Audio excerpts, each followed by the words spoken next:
Did you know that email marketing boasts an average open rate of 20%, sometimes as high as 25%? Whereas with social media marketing, you're likely to see a 1 to 3% click-through rate. This makes email marketing much more reliable option for businesses looking to connect with their customers and generate leads. So join me as we discover the untapped potential of email marketing. Even if you're already taking advantage of this great marketing tool, what components of it could you do to improve it and make it better? Welcome to the E-commerce Made Easy podcast. I'm your host, Kiri Saunders. When we started this business, all I had was a couch, a laptop, and a 9-month-old. My main goal? To help others. Now, with over 20 years in the e-commerce building industry and even more than that in web development, I have seen a lot. I love breaking down the hard tech into easily understandable bits to help others be successful in their online business. Whether you're a seasoned e-commerce veteran or just starting out, you've come to the right place. So sit back, relax, and let's dive into the world of e-commerce together. Welcome back to this week's episode of E-commerce Made Easy podcast. We're talking this week about email marketing. In the previous episode of the podcast, we discussed social media marketing and how it can expand your customer reach. But we also talked about our ultimate goal of social media marketing is to bring those potential customers closer into our circle. And one of those ways was by getting social followers on our email list. So some of you may be thinking, but Kiri, email marketing is dead. With all the new social and digital tools out there, who really pays attention to email? Well, the average open rate of 20% of email tells us otherwise, and targeted email open rates are closer to 80% or more. And we'll talk a little bit about how we can do those targeted emails later in the podcast episode. First, though, let's go through over the main reasons that email marketing is effective. First off, direct and personal communication. Likely when the person has joined your email newsletter, you have acquired their first name, maybe even their last name, and you might know some things that they like and don't like. So you can use these to help really directly talk to those consumers and potential customers. And as we talked about early on, it has high conversion rates of around 20%, sometimes more depending upon your market and how well you've targeted your perfect niche. And it's also cost effective. Usually email service providers don't cost too much, and you can reuse some of your marketing efforts in email marketing. So you can really reuse things. Also, there's a great way to do automation, and you're a lot more efficient with email marketing because of the automation, especially because you can make it so that new people to your email list get specific welcome emails to get more familiar with you and your business. And you can even do automation emails, say, for example, on abandoned shopping carts or things like that. It also is relationship building. So you're not only bringing value to your customer, hopefully in your emails, but you're also building up that relationship because they're getting to know you better and they're going to learn to like and trust you better. And also customer loyalty. If you're really speaking well to your customers, you're going to really create that brand loyalty, and they'll be there to listen to you every time you have something to say in your email newsletters, especially when you bring that great value. And it easily integrates with other marketing efforts, as I alluded to a little bit earlier. So if you have a blog post or a podcast or YouTube channel or things like that, you can even bring attention to those in your email newsletters. And you can use that to really repurpose some of that marketing efforts that you're already doing otherwise. Also, in the simple fact that keeps you and your business in front of potential and existing customers so that when they are ready for your business and the products or services that you provide, they will remember you because you're in their email inbox regularly. So for example, we used to do a monthly newsletter here at BCS Engineering many years ago, and we did it for many years, and we stopped doing it in late 2019. Then the pandemic hit, as all of us know, and we never got it rolling again until early of 2022. Do you know what happened within the first few newsletter emails that I sent out? We got a new client. This is a person that's been with us for more than 10 years. They've never used us for custom services or software, but they bought some plugin modules for their shopping cart many years ago. They realized from our newsletters that we could help them with their highly customized shopping cart. And we never, like I said, worked directly with them, but now we have a great client who we partner with to help them and help their shopping cart do a much better job and be more efficient and more effective for them. So what could email marketing and newsletters do for you? What if it increased your revenue by 5% only? What about 10% or 25%? As I'm sure you can realize, even a little bit, especially if your cost efforts going into it is much lower than what you're getting back in it with increased revenue, it's going to be well worth your time and money. Given that email marketing has such a high open rate and engagement rate, there's just so much you can do with it.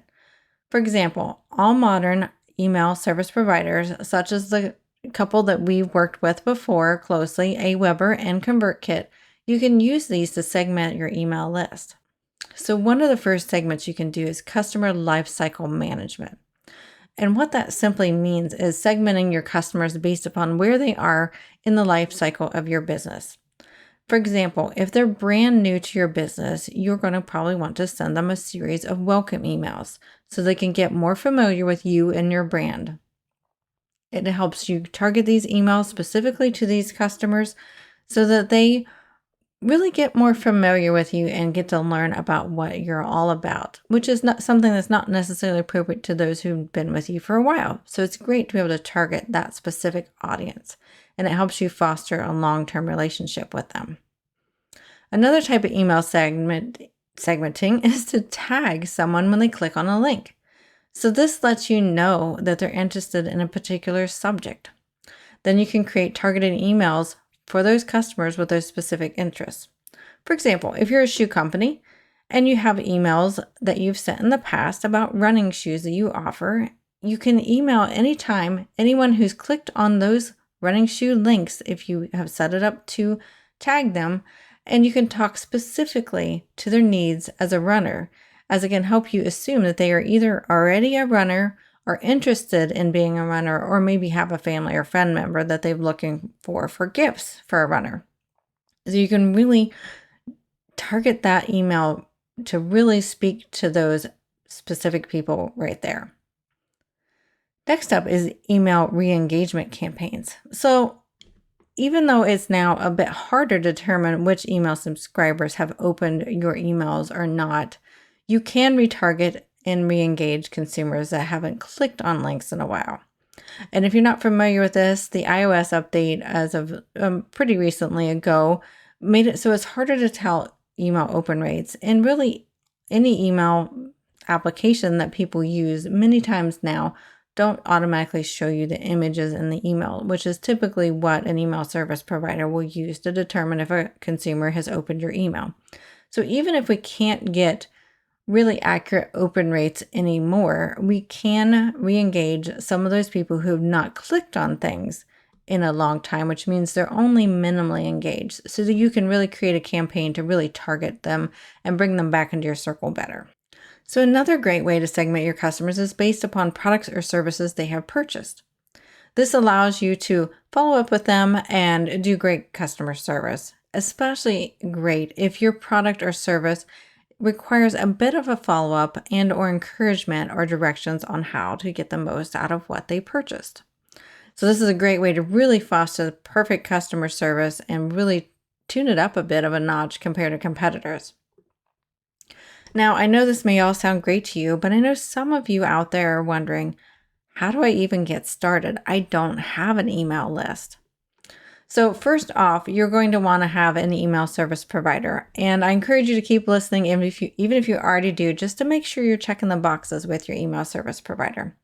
Now, what an email service provider is, or an ESP, is they provide features such as email list management, email template creation, automation, tracking analytics, subscriber segmentation, as we talked about, as well as delivery optimization. They are there and are experts at email delivery. So I highly recommend you use something like an email service provider.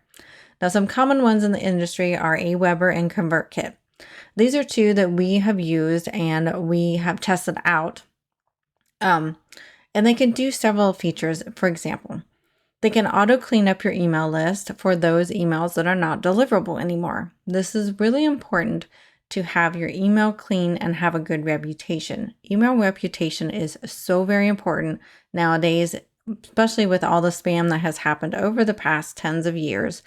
Email reputation is super important. And for example, Google is very strict about receiving emails that are from a reputable sender. So your emails might get rejected by Google if you're not with a reputable email service provider, or if you're just sending them on your own through your Outlook or whatever application you might use. I really don't recommend that. You won't get nearly as much out of your email marketing, and you might not get your emails delivered.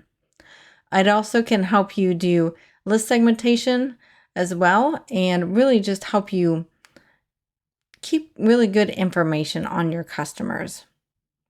Now, I do recommend, if you do not have an email service provider and you're looking for email service providers, I will link in the show notes links to AWeber and ConvertKit.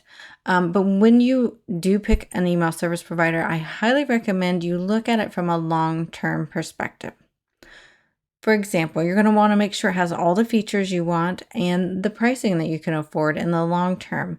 And the reason I say this is because if you get established with one email service provider and then you want to move to another one, you need to rebuild up your email reputation, unfortunately, at that point.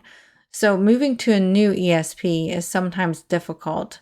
You can do it, and people do it when they need to, especially if they've completely grown out. Or don't worry, if you're with an email service provider that doesn't provide a lot of these features we talk about, you can move it, but do note you might take a little bit of a hit at first. So that's why I highly recommend you really test these out if you're just starting out. Now, for example, for AWeber and ConvertKit, I've highly tested these out about a year ago because I was trying to determine which one I wanted to use for our business. Now, with AWeber, I really liked it because in some ways it was good, some ways it was bad, but they're very picky about the emails you put in their system. They don't allow you to put generic emails like admin or web at or sales at, which is great in many ways because it helps your email reputation, because you're not delivering to generic email addresses, you're delivering to specific people. They encourage you to deliver to specific people. AWeber is also great for creating landing pages. If you don't know what those are, we'll go into that, I'm sure, in another episode later. But landing pages are a great way to just really target down what you want your consumer to read. And they can do email automation and all the things. ConvertKit can do many of these things as well. I didn't like how picky ConvertKit wasn't nearly as picky as AWeber about your email list and things like that. So I felt in my gut like AWeber was a better from an email reputation standpoint. Now on the downside though, AWeber is a little bit more of a learning curve to learn. If you are if you're not very techy at all, it may be a bit of a learning curve to learn. Now their email support, their chat and email support is phenomenal though. Anytime that I've gotten stuck, and I'm pretty techy, but sometimes I do get stuck on new systems like this, they have been there and they've been helping me. Just their answers are so well thought out and so helpful. And they're based in Pennsylvania, so a neighboring state to us. I haven't had nearly as much experience with ConvertKit and their email support, but I do have a lot of people who I trust who also love ConvertKit too. So I'm sure that their email and customer support is great as well. Okay, so that was a little bit of a tangent, but it's super important if you're new to email marketing that you pick an email service provider that is a good long-term fit for you. In an upcoming episode, we will discuss email marketing even more and how, particularly, do you get people on your email list. This is kind of a black magic topic, and I didn't want to make this podcast episode too long, so I'm going to split it up into two. So a future one here, very near future, in the next coming weeks, I will be talking about how to really get people on your email list. And if you have any questions about that, please drop us an email at podcast@bcsengineering.com with your email marketing questions, and I may feature on that episode. So get those questions in as soon as you can. And if this is post me producing that episode and you come up with some great questions for me, so you're listening to this in the future, I would love to hear of your feedback, and I will make a new episode on that too. Okay, so that was a quick rundown of email marketing and why it is effective and why it can help you out and a few things you can do with it. But let's recap this week's episode. So first, we talked about how effective email marketing is and why you should be doing it, including direct and personal communication it allows you. It also has much higher conversion rates and it's cost effective. And we next talked about segmenting your email list, why and how you should do it. I do find a lot of people don't segment their email list much, so hopefully you paid good attention to that. And we can target emails based upon their interest. We can target emails based upon customer journey, for example, and also customer purchases, as well as a few of the other things we discussed. And finally, we talked about email service providers and how to pick one that fits you. So first of all, make sure they're reputable. Make sure they allow for easily segmentation of your email list. And also make sure they help you out with list hygiene so you can keep your list nice and clean so that you keep up that good reputation. Be sure to subscribe to our E-commerce Made Easy podcast on your favorite podcast app so you don't miss out on any upcoming episodes designed to help you break down the tech for your online business. Find our show notes at ecommercemadeeasypodcast.com. And like I said earlier in the podcast, please drop us an email at podcast@bcsengineering.com with any questions you have on email marketing or any topics you want us to cover on this podcast. And I hope to see you next week.